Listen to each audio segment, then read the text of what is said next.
Primeiro livro das Crônicas, capítulo 7. Glória a Jesus. Todos encontraram? Os irmãos que chegaram agora, por outro, não esperem, viu? Se não tiver encontrado. Capítulo 7. Vamos ler a partir do versículo de número 20. Está escrito: E os filhos de Efraim, Sutela, e seu filho Pered, e seu filho Taate, e seu filho Eleada, e seu filho Taate, e seu filho Zabade, e seu filho Sutela, e Ezer e Eleade. E os homens de Gato, naturais da terra, os mataram, porque desceram para tomar dos seus gatos. Pelo que Efraim, seu pai, por muitos dias os chorou, e vieram seus irmãos para o consolar. Depois entrou a sua mulher, e ela concebeu e teve um filho, e chamou seu nome Perias, porque as coisas iam mal na sua casa. E sua filha foi Será, que edificou a Bet-Horon, a baixa e a alta, como também a Uzen-Seerá. E foi seu filho Refa, e Rezefe, e Tela, seu filho, e Taã, seu filho Ladã, seu filho Amiúde, seu filho Elisama, seu filho Num, seu filho Josué. Apenas a parte A do versículo 28. E foi a sua possessão e a habitação Betel e os lugares da sua jurisdição. Amém? Não é a primeira vez que eu vou pregar aqui nesse texto. O Espírito Santo me revelou essa palavra no ano de 2017. Assim que eu cheguei aqui em Mossoró. E quem já propôs no seu coração ler a Bíblia Sagrada, do Gênesis ao Apocalipse, sempre que chega, por exemplo, aqui no primeiro livro das Crônicas, ou em outro livro onde existem as chamadas genealogias, é sempre um desafio. É desafiador perseverar na leitura, porque, sejamos sinceros, não é uma leitura tão empolgante como a leitura de uma história, de uma biografia. Requer disciplina, disposição, mas eu quero que os irmãos entendam que nada está na Bíblia por acaso. Absolutamente nada está disposto aqui nesses 66 livros que a compõem em vão. E se nós temos aqui, principalmente no primeiro livro das Crônicas, listas de genealogias, de linhagens, é porque há um propósito. E quando eu cheguei novamente aqui no primeiro livro das Crônicas, e você pode em casa observar que desde o capítulo 1 nós temos aqui várias genealogias, e uma que nós ocidentais não temos costume, não é costume nosso nos aprofundar na nossa genealogia. Quer ver? Deixa eu fazer um teste aqui. Se eu perguntar o nome dos seus avós, você vai me responder. Se eu perguntar o nome dos seus bisavós, nem todos responderão. E se forem os trisavós, também chamado tataravós, aí que o negócio vai afunilando. É ou não é, irmãos? É verdade. E por que será que aqui estão listados desde Adão, por exemplo, como no capítulo 1, começa a genealogia desde Adão até Noé? Nada está na Bíblia por acaso, muito menos estas linhagens, estas genealogias.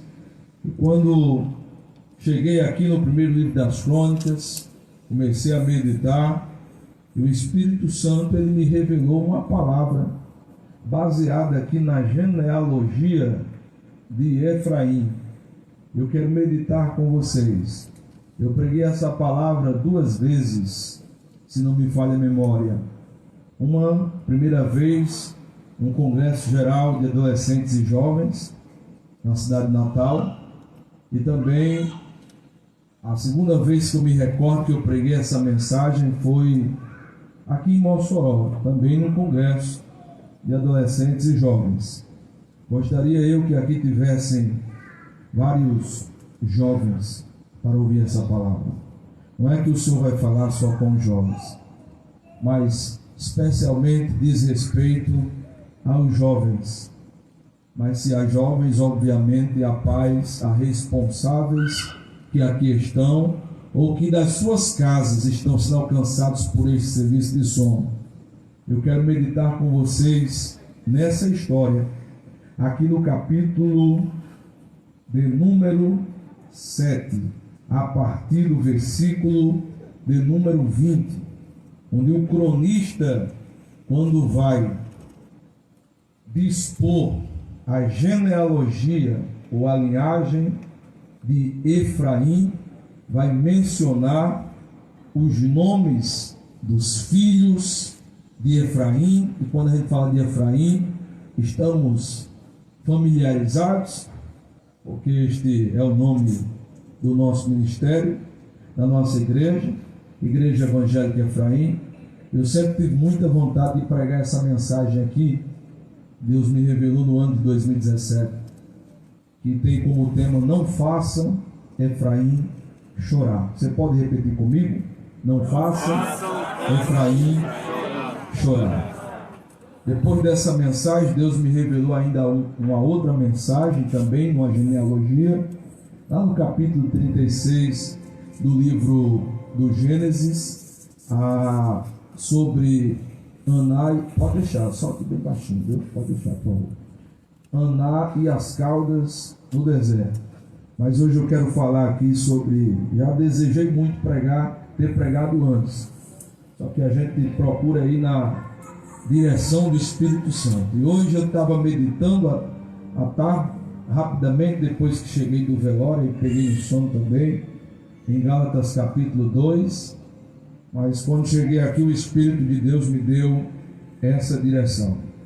Então, quem foi Efraim?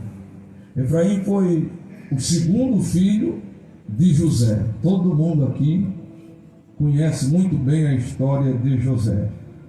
Quando José estava no Egito, diz a palavra de Deus que quando chegou o tempo de Deus honrá-lo, a palavra de Deus nos diz que ele se casou com Asenate, filha do sacerdote Dion, e dela teve 2 filhos a princípio, que foram Manassés e Efraim. Manassés, seu primogênito; Efraim, seu filho caçula, seu filho mais novo. E estes nomes que José dá aos seus filhos são os nomes emblemáticos, porque diferentemente, aí eu volto novamente, pastor Robson, nós ocidentais tendemos a dar um nome aos nossos filhos pela estética do nome, pela beleza do nome, porque o nome está em voga.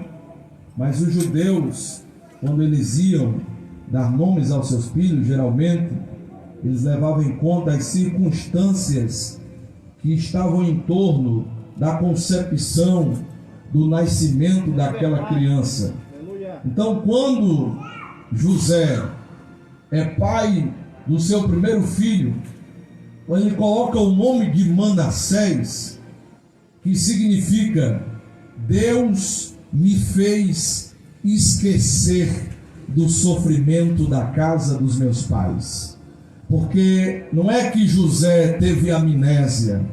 Quando José diz Deus me fez esquecer do sofrimento, você conhece o sofrimento que José sofreu por parte de seus próprios irmãos de sangue, que traíram, inventaram uma mentira cabeluda de que José fora tragado, devorado por um animal feroz. Levaram sua túnica, que recebera de presente do seu pai Jacó, até o velho Jacó ensanguentado. Houve toda uma trama, uma conspiração.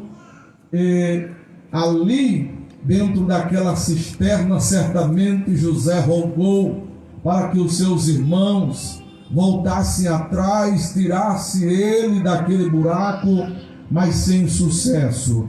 Todos conhecem muito bem a história, que José fora vendido a uma caravana de ismaelitas que marchava para a terra do Egito. Lá foi parar na casa de Potifar, da casa de Potifar foi para a prisão, da prisão, depois de algum tempo, foi parar no palácio de Faraó, onde revelou o significado dos sonhos de Faraó. Então chegou o tempo de honra, eu estou adiantando, chegou o tempo de Deus honrá-lo. E quando ele diz Deus me fez esquecer, ele está dizendo em outras palavras, através do nome emblemático do seu filho Manassés: o Senhor me fez superar tudo que os meus irmãos fizeram contra mim. Eu superei. Imagine, irmãos, que aqueles anos foram anos de solidão e de angústia.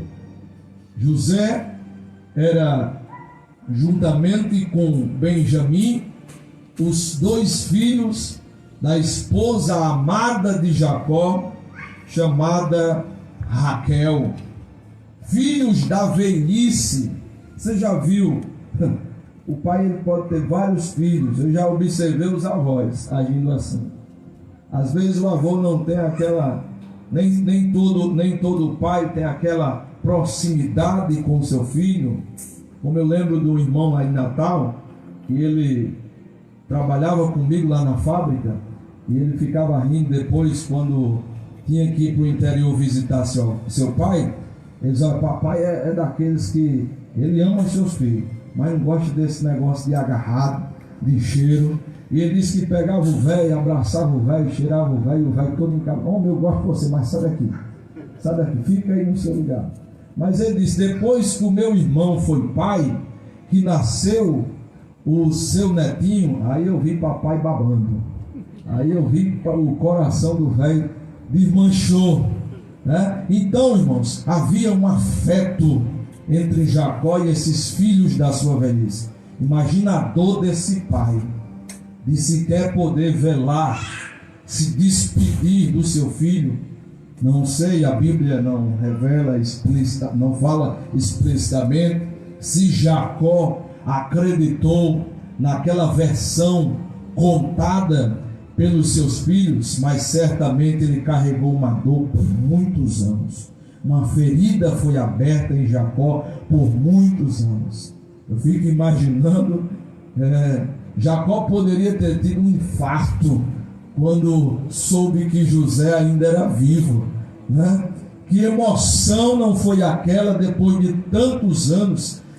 Que reviravolta foi essa? Passou um filme na cabeça de Jacó.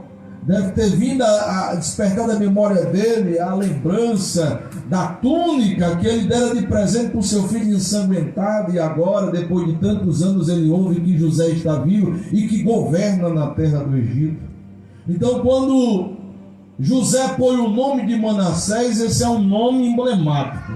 Deus me fez esquecer do sofrimento da casa de meus pais. Quando nasce o segundo filho, vai receber o nome de Efraim, e quer dizer: Deus me fez crescer na terra da minha aflição, ou Deus me fez prosperar na terra do meu sofrimento.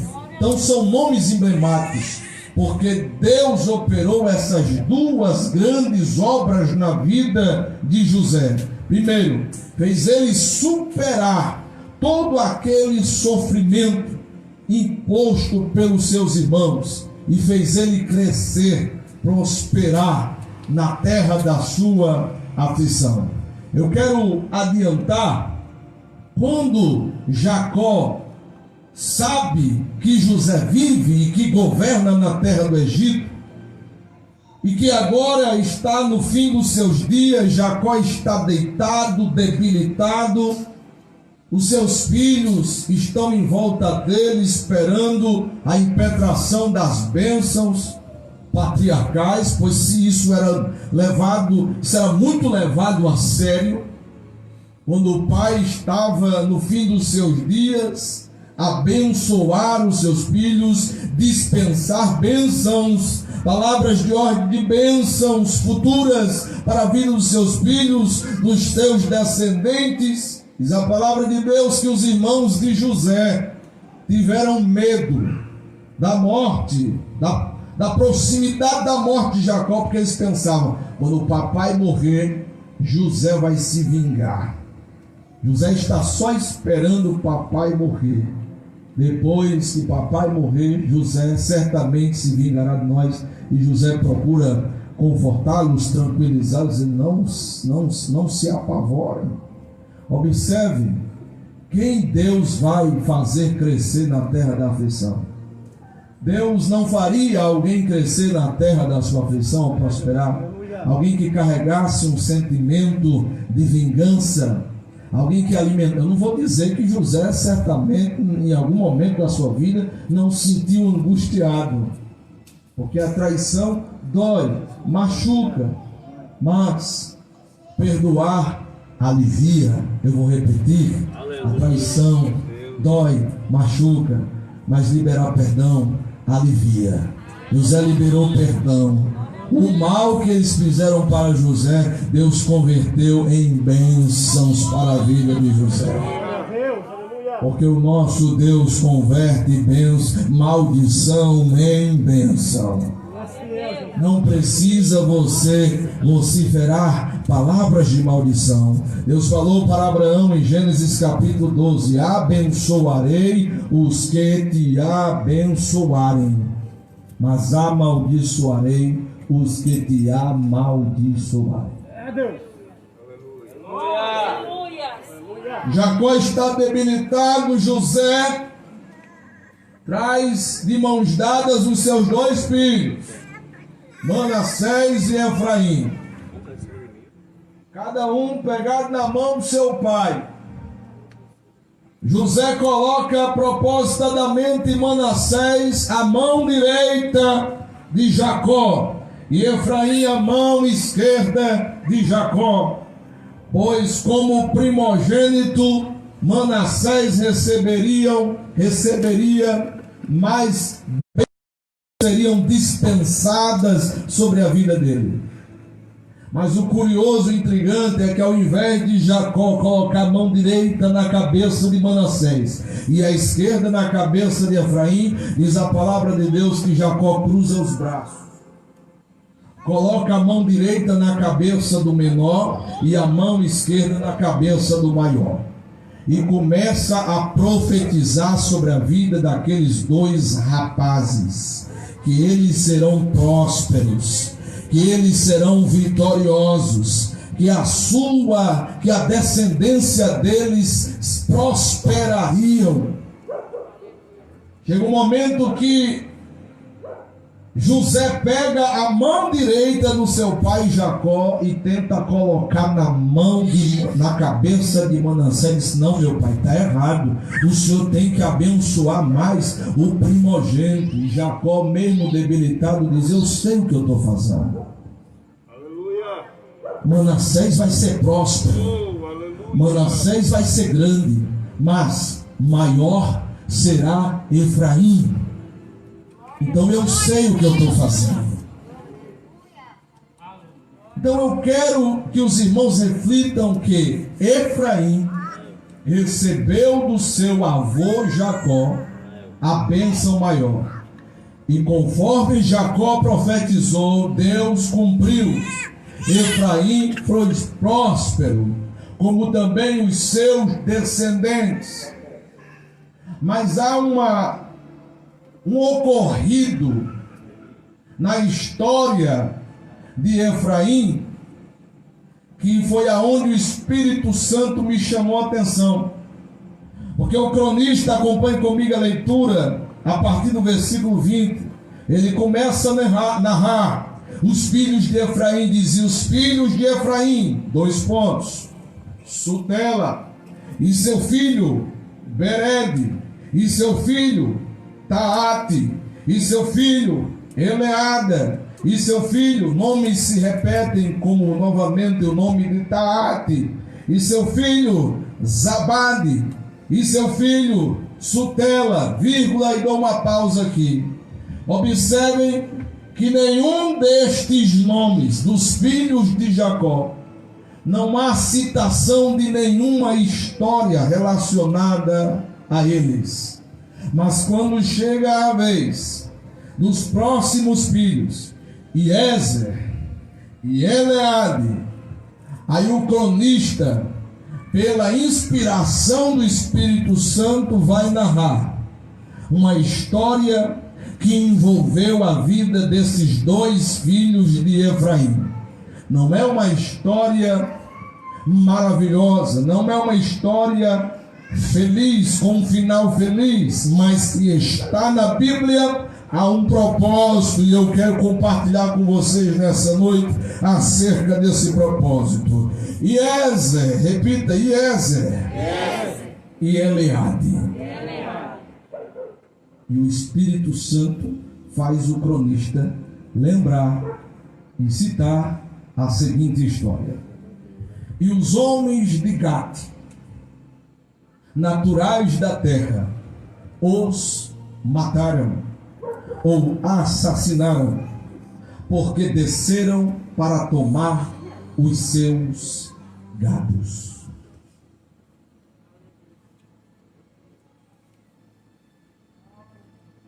E os homens de Gate. Os irmãos sabem que Gate é uma das 5 principais cidades dos filisteus. E os filisteus, na Bíblia Sagrada, são inimigos ferrenhos e declarados do povo de Israel. Mas estes dois filhos de Efraim, Ezer e Eleade, foram até a terra dos filisteus, a terra de Gate. E ao chegarem lá, não sei se houve uma combinação, uma trama antes de saírem dos territórios de Efraim, da jurisdição de Efraim.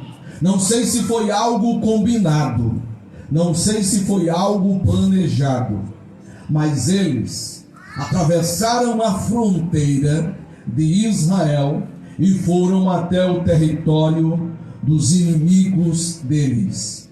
E o que foram fazer lá? Um assalto, um roubo. Foram roubar os gados dos filisteus, porque desceram para tomar os seus gados. Observem, a história é trágica, a história tem um final triste, de luto, porque este roubo foi sem sucesso. Ao chegarem em Gate e tentarem roubar, quando a Bíblia diz, porque desceram para tomar os seus gados, subentende-se que eles foram pegos em flagrante, com aqueles gados. Gados aqui pode-se entender como animais, não somente o gado literalmente falando. Gado também é uma expressão genérica para se referir a animais de rebanhos, como ovelhas, enfim. Então, eles saem agora com aqueles animais, mas se deparam com os filisteus, os inimigos deles, e não da outra.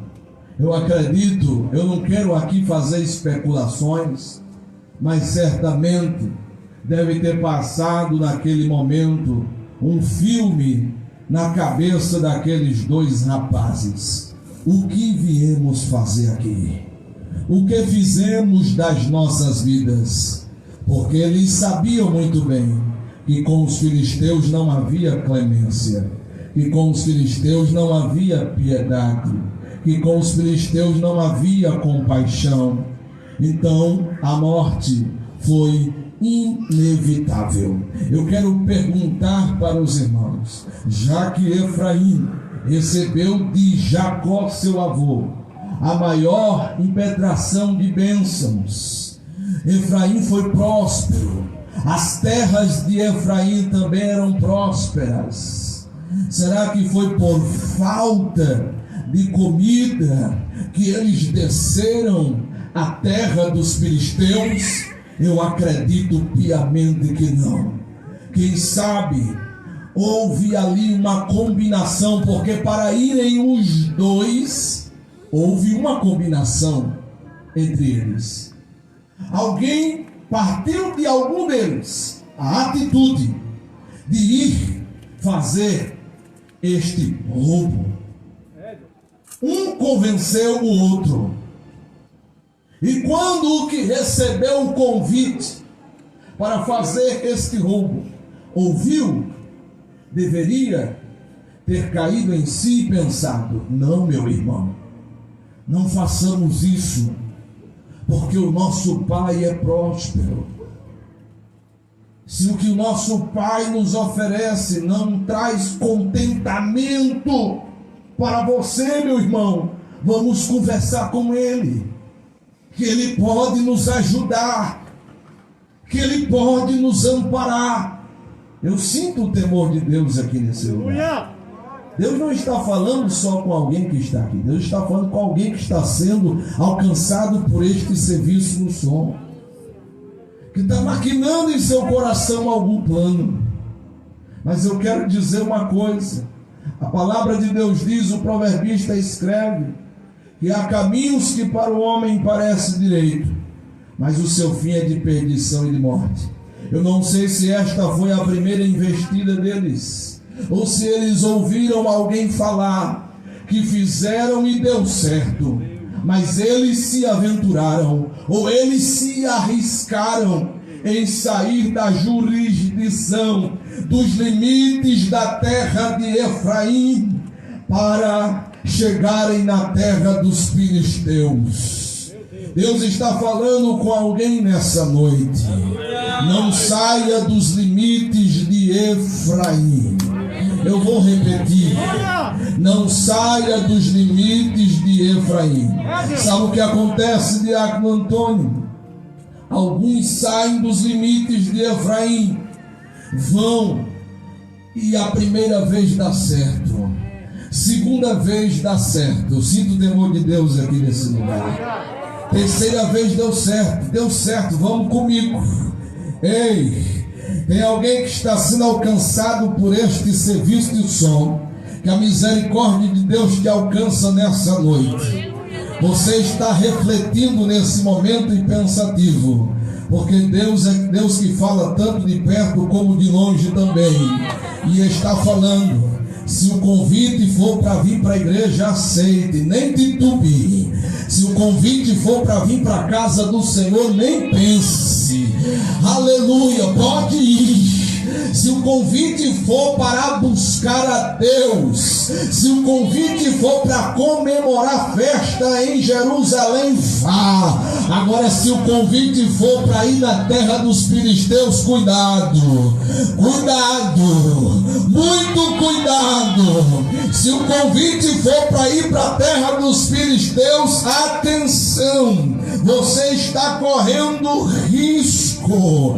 Por mais que na casa de Efraim você sinta ou tenha falta de algo, converse com seu pai, converse com ele, exponha para ele, diga para ele: eu estou precisando disso, eu quero aquilo. Porque eu aprendi uma coisa: nem tudo que a gente quer é o que a gente precisa. Quando eu bater os olhos em algo, eu aprendi a fazer duas perguntas para mim. Quantas perguntas? Quantas perguntas? Eu bato o olho em algo e eu quero muito aquilo, mas eu pergunto para mim: eu preciso disso? Eu posso viver sem isso? Eu preciso realmente disso? Eu posso viver sem isso? Se a resposta for: eu posso viver sem, então volta atrás. Eu posso viver sem isso. Mas não, pastor. E se eu precisar? Se eu precisar, até mesmo se eu precisar, irmã Alexandra, aí eu faço a segunda pergunta. Eu posso no momento? Porque eu posso querer e posso precisar, mas posso não poder no momento. Então qualquer coisa que esteja reluzindo, que esteja brilhando, que esteja atraindo, chamando a atenção, faça essa introspectiva. Eu preciso disso? Eu posso viver sem isso? Não, eu preciso. E se eu preciso, eu posso? Porque se eu não posso, mas eu posso falar com meu pai. Porque se eu preciso, o meu pai pode me dar. Aleluia, aleluia. Mas eu não vou caminhar na vereda da injustiça. Aleluia. Oh, Deus está falando nessa noite.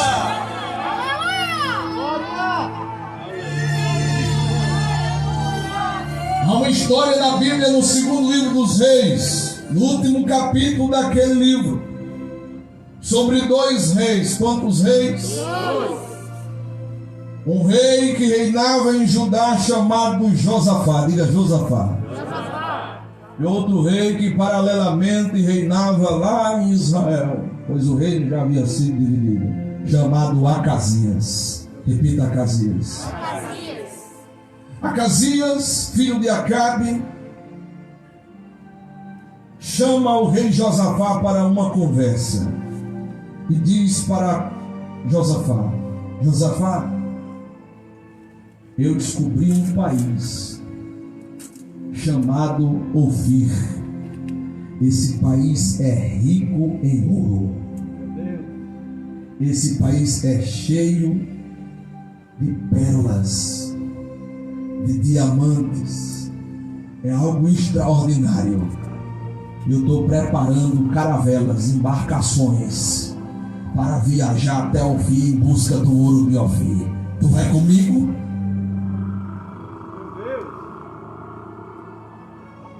Josafá respondeu: já pegou, o pastor já pegou. Eu vou. Quem conhece a Bíblia sabe que Josafá era temente a Deus.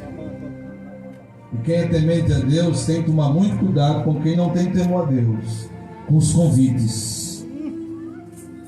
Com os convites. Acasias não tinha temor de Deus, e Acasias estava seduzido pelo resplendor, pelo brilho de Ofir. Diz: vem comigo, Josafá. Josafá caiu no engodo e disse: eu vou.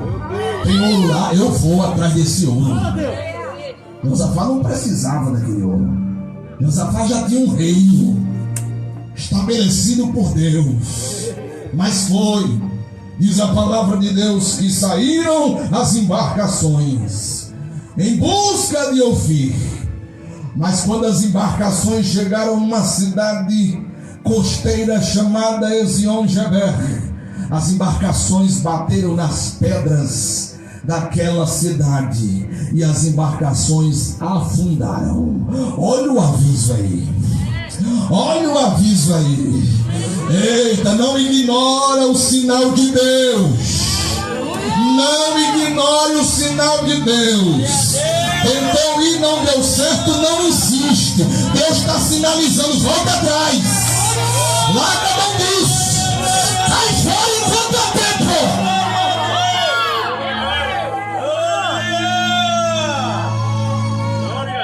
Sabe o que foi que Acasias fez? Vamos fazer de novo. Vamos fazer mais barcos, mais fortes. Não deu certo dessa vez, mas na próxima dá certo. Sabe o que Josafá respondeu? Se você quiser ir, você vai sozinho. Eu não vou mais não. Vou mais não. Não está escrito no texto, mas eu penso, imagino que Josafá pensou: Deus já avisou. Não dá certo não. Não dá certo não. Ei, cuidado, Ofir engana. Ofir engana. O ouro pode ser até atraente, mas é enganoso. É laço, é armadilha, é cilada, é cova. Você vai estar em sepultura.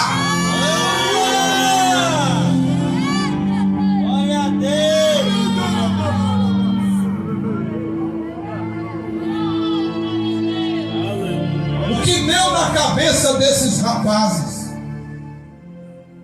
para deixar a casa de Efraim, quando eles tinham o que precisavam para sobreviverem, para o seu sustento, mas foram mesmo assim. Irmãos, quando os filisteus se depararam, eu falo isso com dor no meu coração, porque quantas vezes, eu vou agora para a prática, quantas vezes quando eu cheguei aqui em Mossoró, eu vi um rapaz que deu testemunho de que evangelizaram ele no presídio, falaram de Jesus para ele lá dentro, e Deus usou uma irmã para ele para dizer: Deus te permitiu tu chegar até aqui para te conservar com vida, porque se tu tivesse na rua já tinham tirado a tua vida. Eu vou te tirar daqui. Deus falou na boca da irmã, disse: vou te tirar daqui, agora persevera nos meus caminhos. Ele deu testemunho no início de ano de 2017, assim que eu cheguei aqui em Mossoró, lá no clamor do meu dia, acompanhado da sua noiva. Disse: irmãos, faz poucas semanas que eu saí do presídio, eu não quero deixar o meu Jesus nunca, porque pelo juiz eu demoraria, iria no final lá dentro da cadeia, mas Deus usou a boca da irmã que ia me tirar e me tirou, e hoje eu estou aqui para a glória de Deus. Eu fiquei triste quando soube que aquele rapaz se afastou dos caminhos do Senhor, e a minha tristeza aumentou mais ainda. Eu não gosto de olhar vídeo de noticiário, eu não gosto de grupos de notícias, de como policiar essas coisas, eu não gosto, é uma coisa minha, eu não gosto. Mas quando a pastora Dalva compartilhou comigo, olha o que aconteceu com esse jovem. Deixou os caminhos do Senhor, foi fazer um assalto. Meu Deus do céu. Pegaram nele, bateram muito nele, espancaram ele. E eu vi o vídeo daquele rapaz chorando, ensanguentado, e a população enchendo ele, mas ele não morreu naquele dia. Deus deu mais uma oportunidade para ele de acontecer. O navio bateu nas pedras de Ezion-Geber. Era para a ficha ter caído ali. Era para a ficha ter caído ali. Mas não. Insistiu. Foi de novo para a terra dos filisteus. E quando os filisteus pegaram de novo, não teve mais compaixão. Não teve mais dúvida. Não teve compaixão. Eu tenho um costume de diariamente me esforço para tirar um tempinho para mim entrar no Facebook para ver quem está aniversariando, para me desejar pelo menos um feliz aniversário. E quando foi ontem, eu vi que ele estaria aniversariando ontem. E eu entrei na linha do tempo dele, e eu vi aqueles vídeos daquele jovem louvando a Deus, aquele jovem testemunhando, e muita gente lamentando a partida dele. Era isso que Deus queria? Não era isso. Mas, meus irmãos, não abusemos da misericórdia de Deus. Deus é justo. Aleluia. Deus é justo. Eu vou falar algo aqui com temor, e porque me foi dada a liberdade de falar. E podem até estar assistindo agora. Foi me dada a liberdade de falar. Que a pessoa falou comigo, com a pastora Dalva, ontem. O nosso irmão em Cristo, Giovanni, não daqui, do Sumaré. Mas o que já faz 2 semanas? 20 dias. Eu não lembro exatamente a idade dele, mas ainda muito novo. E ele teve um ataque. E chegou a colocar lá na sua rede social: Deus me deu um grande livramento. Deus me deu um grande livramento. Que entrar no Facebook dele, a mensagem está hoje até lá: obrigado, Senhor, pelo grande livramento que o Senhor me deu. Mas poucas horas depois, ele morreu. E a sua cunhada conversou com a gente e tem os áudios dele gravados, que no dia anterior da sua morte, ou no dia da sua morte, ele estava se preparando para fazer uma festa no dia seguinte, com todos os seus familiares. Uma festa mundana, pois ele estava afastado-se do Senhor. Seria muita comida, muita bebida no dia seguinte. Deus usou uma irmã. Estou falando isso porque foi me dada a liberdade de falar. A cunhada dele conversou com a gente e disse que Deus usou naquele dia da morte dele e a contou. Uma irmã que foi até ele e disse assim: hoje é tua última oportunidade. Volte enquanto há tempo. Mas ele debochou da irmã. Chegou a dizer que foi o diabo que usou a irmã. Que conversa é essa? Eu não aceito essa profecia, não, isso é do diabo. Poucos minutos depois, está no áudio, ele gravou para a irmã, a operadora do nosso ministério. Uma voz começou a zunir no ouvido dele, dizendo: hoje eu te levo. E quem estava lá viu o desespero, ele com a mão no ouvido, não querendo ouvir, não suporta, e a voz dizendo: hoje eu te levo. Hoje eu te levo. E ele gritando, pedindo para a voz se calar. Ele começou a gritar para trazerem a irmã, para pedir perdão à irmã. Trouxeram a irmã, ele pediu perdão à irmã, pediu perdão a Deus, pediu que orassem por ele, para que ele não morresse, porque ele sentiu o seu espírito saindo do seu corpo, e a voz gritava aqui, e quem viu, quem estava na hora, isso foi uma coisa desesperadora. Hoje eu te levo. E quando ele fez o seu concerto com Deus, pediu perdão à irmã. É por isso que eu disse ontem no discipulado: se alguém subir aqui nesse altar e disser Deus me revelou, ou Deus mostrou em visão, se você não tiver discernimento de espírito, não corra o risco de blasfemar contra o Espírito Santo. Verdade. Aleluia. Glória. Porque você pode estar atribuindo ao diabo algo que foi Deus que realmente falou. E se alguém falou por conta própria, essa pessoa vai prestar conta diante de Deus. Mas graças a Deus que deu tempo. Pediu perdão à irmã, pediu perdão a Deus e morreu naquela mesma noite. Sabe do que eu me lembro? Da parábola que Jesus contou do rico e insensato, que só se preocupou em acumular riquezas e depois disse para si mesmo, para a sua alma: alma, descansa, come, bebe, folga, porque de nada tenho falta. Meu Deus.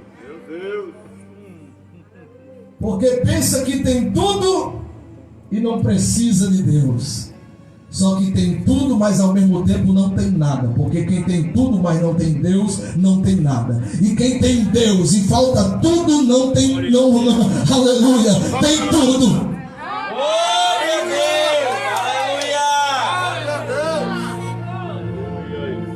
E aquela noite Jesus conta que ouviu uma voz que disse assim: louco, esta noite pedirão a tua alma, e o que tens preparado para quem será? Não abuse da graça, da misericórdia, da compaixão, porque chega uma hora que Deus puxa a corda.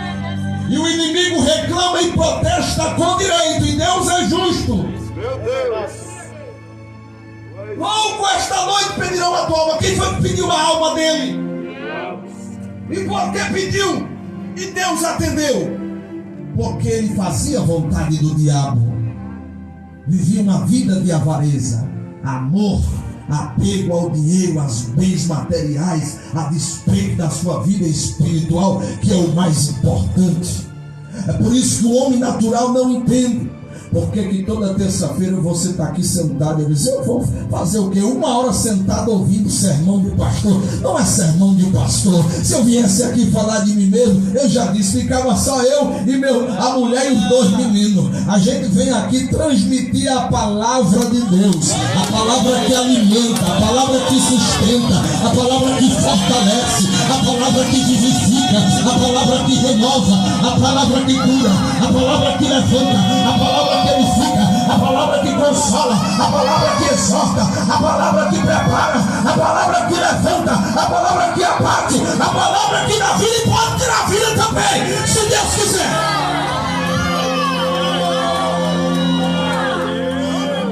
É melhor ficar na jurisdição de Efraim, porque filisteu não é amigo de ninguém.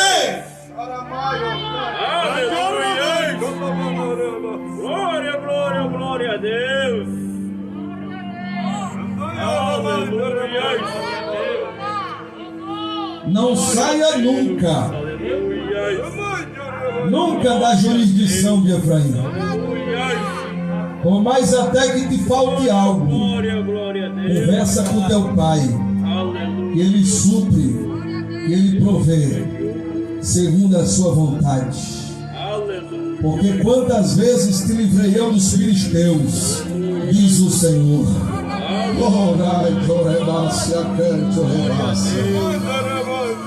O inimigo tem preparado laços, ciladas contra a tua vida, para te tirar da presença do Senhor.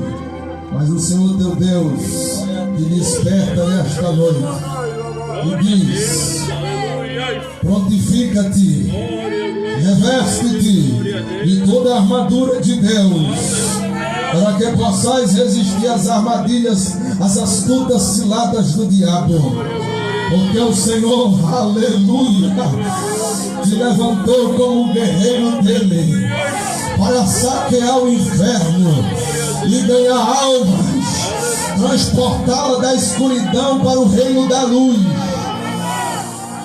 Por mais que digas, eu não quero nunca, meu Jesus, te deixar, mas quando o Senhor fala é porque Ele conhece todas as coisas e te diz que põe na brecha, homem. Não deixe o inimigo minar a tua força, minar o teu ânimo. Aleluia. Recebe óleo sobre a tua cabeça, recebe unção na tua mente, para blindar contra todo pensamento certo enviado do inimigo. Oh, glória a Deus. Oh, aleluia. Porque grandes coisas tem o Senhor para fazer através da tua vida e do teu testemunho, diz o Senhor.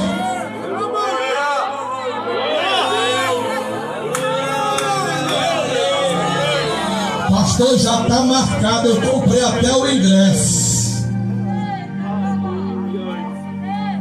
Já está planejando a entrada do ano novo. Entra um ano de joelho dobrado. Não te encantas com as músicas dançantes. Isso é brilho de Ofir, é enganoso. Não te encantas com água que não mata a sede. Tens água da vida que sacia a sede da tua alma.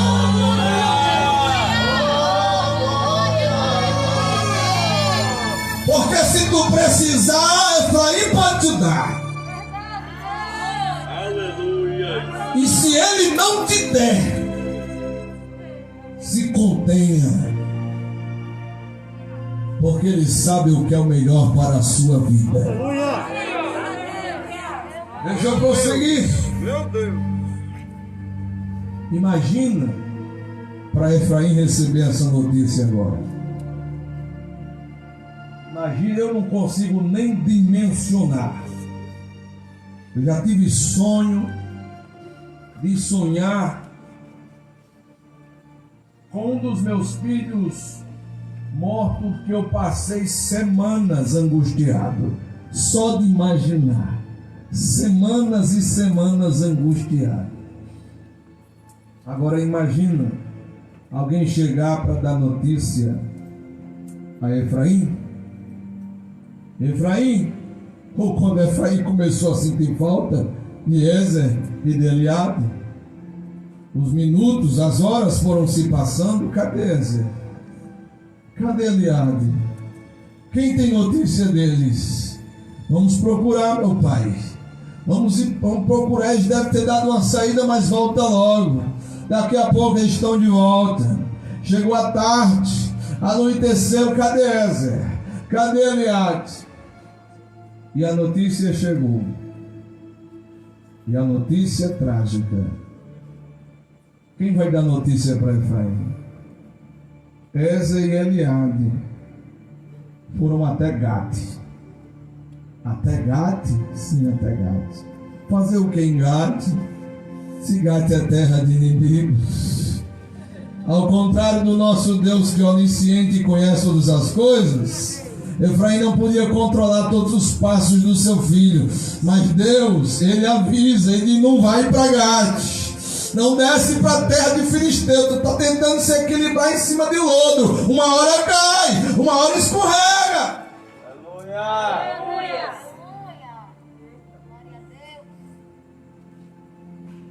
Mas alguém teve que dar notícia para ele.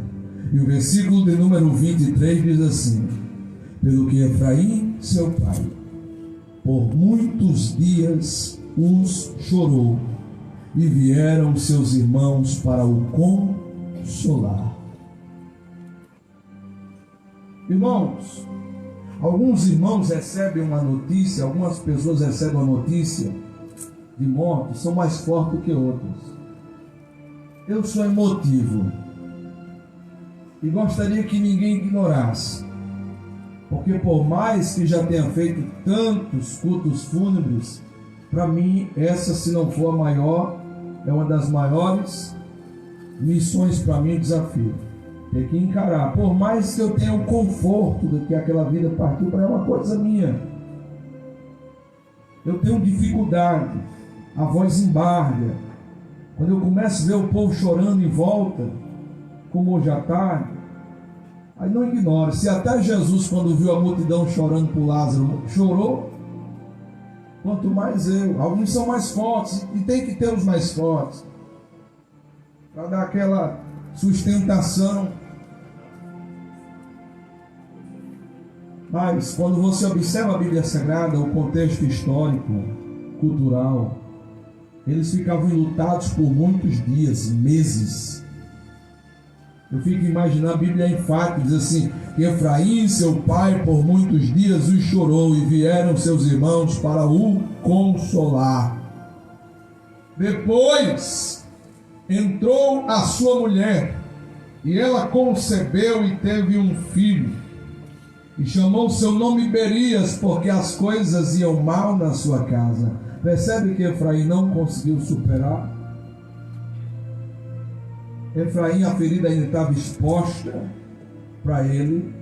Efraim ainda estava inconsolável, porque a Bíblia diz que ele chorou muitos dias. Depois ele voltou a ter relações com a sua esposa, ela engravidou, mas ele não superou ainda. Tanto é que pôs o nome de Berias, que alguns sugerem desastre, catástrofe. A criança carregou aquele estigma por causa dessa dor ainda que estava pulsante no coração de Efraim.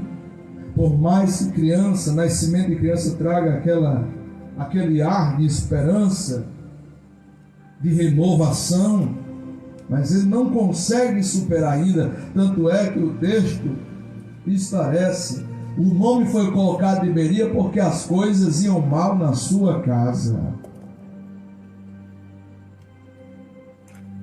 Mas eu quero chamar a sua atenção e dizer uma coisa para você: por mais que as coisas estejam mal na sua casa, o teu Deus, o teu Pai, aquele que te ama, aquele que te entende como ninguém te entende, aquele que conhece, sabe da tua dor, das tuas limitações, Ele marcou essa noite para falar contigo. Porque na programação do pastor Judenberg era Gálatas 2, do versículo 11 ao 21. Mas aí o Espírito Santo mudou o roteiro e disse assim: porque tem alguém que as coisas não estão nada bem na sua casa. As coisas estão mal na sua casa. Mas coloca o Senhor no centro. Coloca o Senhor na prioridade, na tua casa, no teu lar. Que Ele vai te ajudar a suportar, a superar. Aleluia, cara, volta por cima. Glória a Deus. Pois a palavra diz que se é com dificuldade que o justo se salva, onde comparecerá o ímpio naquele dia? Jesus não engana ninguém. Ele diz que ia ter dificuldade mesmo. Ele diz que ia ter aflições. Ele diz: no mundo tereis aflições, mas tende bom ânimo, eu venci o mundo. Todo mundo conhece esse texto, mas poucos se lembram do contexto, porque esse é o versículo 33. Mas no 32 ele diz assim: chegará uma hora, está bem pertinho, que vocês vão me deixar todos só. É assim que alguém tem sentido aqui? Só. Jesus olhou para os discípulos assim: vocês todos me deixarão só. Mas em seguida ele diz: mas eu não estou só, porque o Pai está comigo. Glória a Deus! Aleluia! Se te faltar um ombro amigo, se te faltar um companheirismo, se te faltar até a visita do pastor da tua casa e você se sentir só, aprenda com Jesus e faça como Ele. Todos me deixaram só, mas eu não estou só. Parece contraditório. Como é? Tá só ou não tá? Estou só porque falta a companhia dos homens, mas eu não estou só porque a presença do Pai está comigo para me ajudar a suportar essa situação. Agora, sem a presença dos homens e sem a presença do Pai, como é que fica? Não dá. Não dá. Mas deixa eu concluir. Versículo 24. E sua filha foi Será. Aí eu gosto de aplicar para os jovens. Ele teve mais uma filha, pastor Fabiano. Aliás, a primeira filha mencionada aqui, o nome da moça era Será, que edificou a Bet-Horon, a baixa e a alta, e também a Uzen-Será. Essa garota aqui construiu 3 cidades. Isso é incomum na Bíblia. Uma vez que nesse contexto aqui, o prestígio, o valor de uma mulher estava condicionado excepcionalmente à capacidade dela gerar filhos. Mas essa garota desponta construindo 3 cidades. Isso é um grande feito para uma mulher nesse contexto. Sabe por quê? Sabe por que Será construiu 2 cidades com o mesmo nome, Bet-Horon, a baixa e a alta, e outra cidade que carregava o seu nome, Uzen-Será? Porque ela aprendeu com o exemplo dos seus irmãos, Ezer e Eliade. Deixa eu ilustrar aqui. Não se escandalize comigo não. Eu não quero especular não, mas contextualizando, se fosse hoje, estaria lá na sala ou no rack a foto dos irmãos Ezer e Eliade. E quem sabe a garota perguntaria: papai, quem são esses? E a voz do velho embargava: esses aí, minha filha, são seus irmãos. Cadê eles, papai? Eles infelizmente morreram.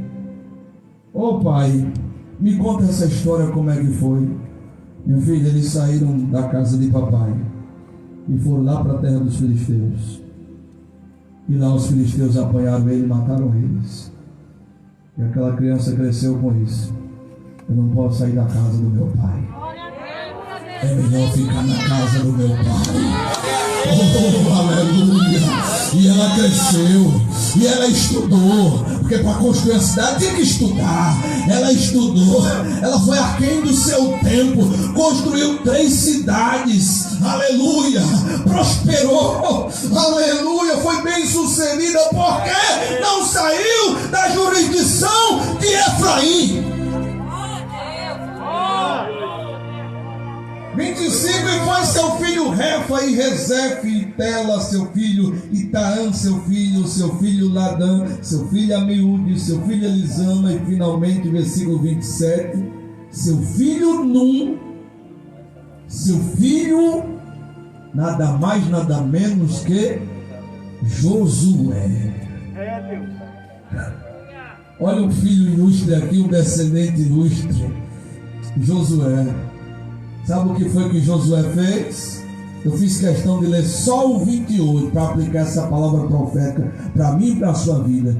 E foi a sua possessão e habitação Betel e os lugares da sua jurisdição. Sabe por que Josué foi bem-aventurado, bem-sucedido, foi vitorioso, um grande líder que sucedeu o grande profeta Moisés? Porque Sisera disse: eu não vou sair do território de Efraim, meu pai. Josué foi mais além. Josué disse: eu vou habitar em Betel. Para quem não pegou, deixa eu lembrar você. Deixa eu lembrar você o significado de Betel. Que lugar é Betel? Betel é só aquele lugar que quando Jacó estava fugindo, o avô ou trisavô, sei lá o que, de Josué, porque já passou tanta descendência aqui. É só aquele lugar que quando Jacó fugia da ira do seu irmão Esaú, que queria matá-lo, ele chegou ali naquele lugar, outrora conhecido como Luz, deitou a cabeça num travesseiro de pedra, os céus se abriu e ele viu uma escada que ia da terra até os céus, e anjos subiam e anjos desciam, subiam e desciam e subia. Quando ele despertou, ele disse: quão terrível é este lugar. Este não é outro lugar senão a casa de Deus. Esta é a porta dos céus. E aquele lugar que outrora se chamava Luz passou a se chamar Betel, que quer dizer casa de Deus. Josué fez da casa de Deus a sua habitação. Josué fez da casa de Deus a sua estadia. E Deus foi com Josué, e Deus honrou Josué, e Deus exaltou Josué.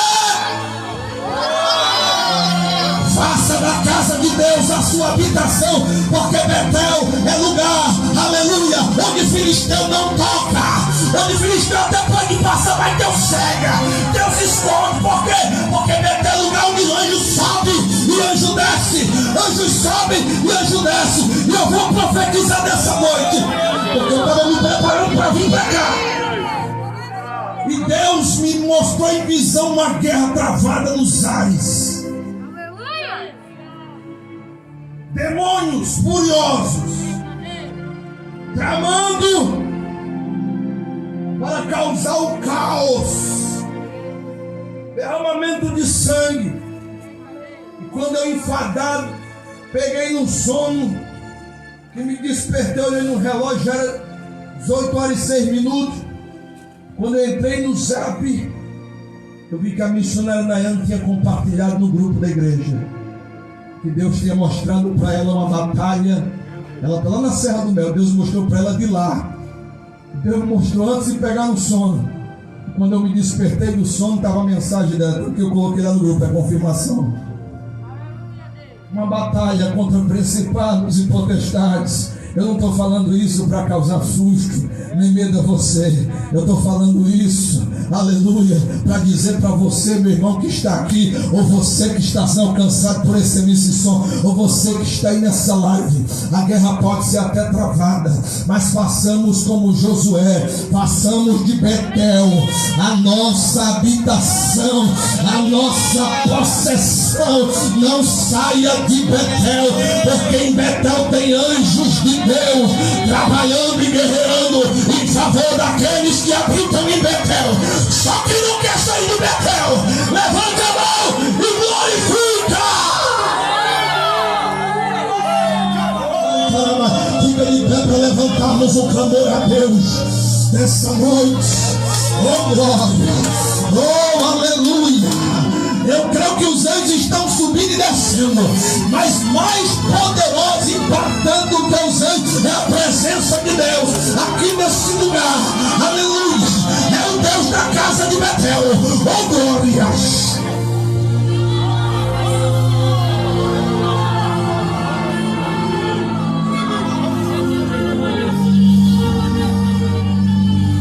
Levante a sua mão e clame por alguém da sua família que saiu dos territórios de Efraim, por alguém que está se arriscando lá na terra dos filisteus. Você vai levantar um clamor agora a Deus, por aquele que está lá na terra dos filisteus, para Jesus guardar, criar uma situação, para ele voltar, para ela vir para a presença do Senhor. Tu vai dizer: Deus, nem que o Senhor tenha que quebrar os navios, como o Senhor permitiu lá em Ezion-Geber, mas dá um sinal para ele. Irmão, vou dizer da parte de Deus aqui: quem tiver algum parente lá na terra dos filisteus, ou querendo ir para lá, isso aqui não é para causar medo, não. Faz tua parte, diz para essa pessoa: é teu filho, tua filha, é teu pai, tua mãe. Aborreça quem quiser se aborrecer, mas eu vou entregar. Diga para ele: corra para Betel. Não fica de bobeira em calçada e esquina, não. Não fica de bobeira, não. Não fica de bobeira, não, porque nós estamos em guerra aqui. Enquanto nós estamos em guerra aqui, Deus ainda revela e expõe os planos do inimigo. Porque aí tem que dizer: eu não entendo essa igreja, fala tanto em diabo, em demônio. Não, ninguém gosta de estar falando deles, não. É que Deus revela os planos deles. É que Deus revela as astutas ciladas dele, para que eu e você possa se posicionar como soldado, como guerreiro, como guerreira.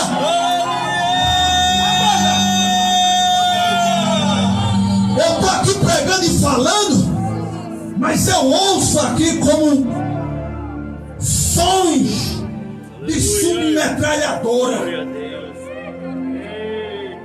O último culto aqui, Deus mostrava lanças assim, ó, por cima de casas. Eu glorifiquei a Deus porque as lanças não atingiam as casas. Deus mostrou em visão aqui um cachorro que entrava furioso pelo portão da igreja. Ele entrava numa velocidade tamanha que onde ele passava causava um rastro assim, ó. Ficava uma vala aí no meio. Eu chegava aqui, tinha abocanhado um bocado de irmãos, e eu ouvi uma voz que dizia assim: a destruição começou. Mas no último culto, quando a gente começou a clamar, Deus mostrou em visão esse mesmo cachorro lá em cima daquele morro ali. Eu não via, mas era como se um pé estivesse pisando na boca dele, pastor Robson. Eu vi os dentes dele caindo, a boca ensanguentando. Aí eu entendi: meu Deus, como vale a pena interceder, como vale a pena envolver-se. Aleluia! Porque enquanto estamos aqui fazendo esse barulho espiritual, aleluia, o céu se movimenta. Deus envia anjos para guardar, para livrar, para guerrear. Clama por alguém da sua casa, clama por sua casa, clama por aqueles que estão, aleluia, planejando ir para a terra dos filisteus. E o Senhor intervém. Porque embora creia no livre-arbítrio, creio num Deus que é soberano, que pode intervir quando Ele quiser e como Ele quiser. Oh glória, chega intervindo, Senhor. Meu Deus, meu Deus, meu Deus, fecha sepulturas nessa noite, vai confirmando o livramento. Oh glórias, ajude, Espírito Santo, o teu povo, meu Pai, a clamar, a interceder pela paz, pelo livramento. Meu Deus, chega da cidade de Mossoró. Você pode levantar um clamor pela cidade que você mora. Você pode levantar uns clamor pela cidade que você mora. Jeremias escreveu: orai pela paz da cidade que habitais. Meu Deus, opera a salvação, usa as nossas vidas, aleluia, nos reveste de toda a armadura, aleluia, aleluia. Oh glória, levanta cada irmão e irmã que aqui está, e aí nessa live, como intercessores, como intercessoras, aleluia, que intercederão. Adota a rua da tua casa em oração, adota a rua que tu mora em oração, vai adotando em oração, começa a orar. Deus, visita a minha rua, visita cada esquina, visita cada promessa, vai visitando, meu Deus. Oh glória, põe teus anjos, ó Deus de Betel, ao nosso redor, para nos guardar e nos livrar de todo mal.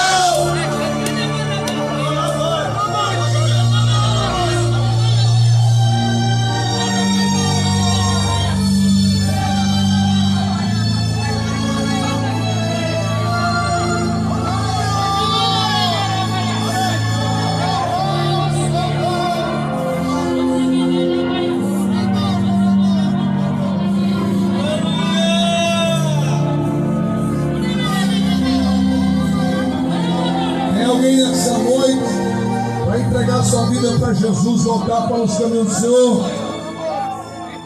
Aí na transmissão, intercede, igreja. Na última transmissão, 2 vidas se entregaram para Jesus. Aleluia. Olha a irmã que voltou para os caminhos do Senhor.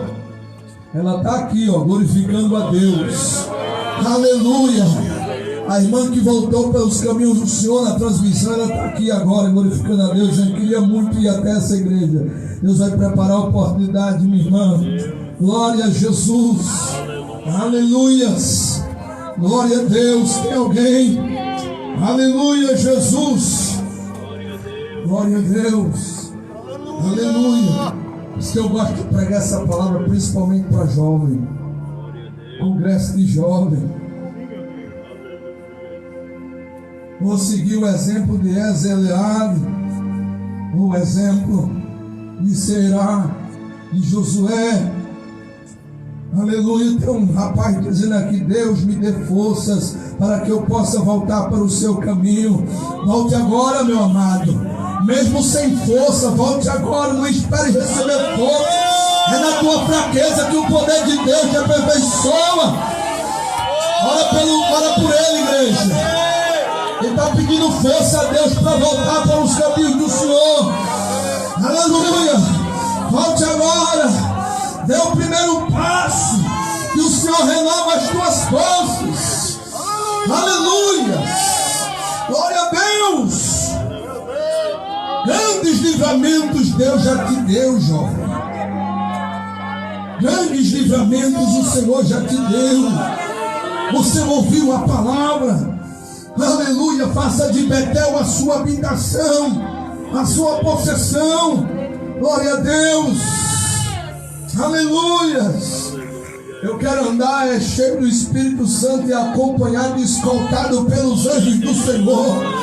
Oh glória. Ele está dizendo aqui, segura aí, igreja.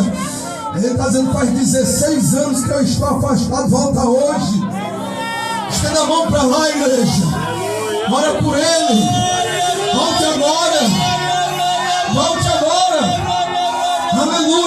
A irmã que voltou está dizendo lá na cidade dela: pastor, eu estou sentindo daqui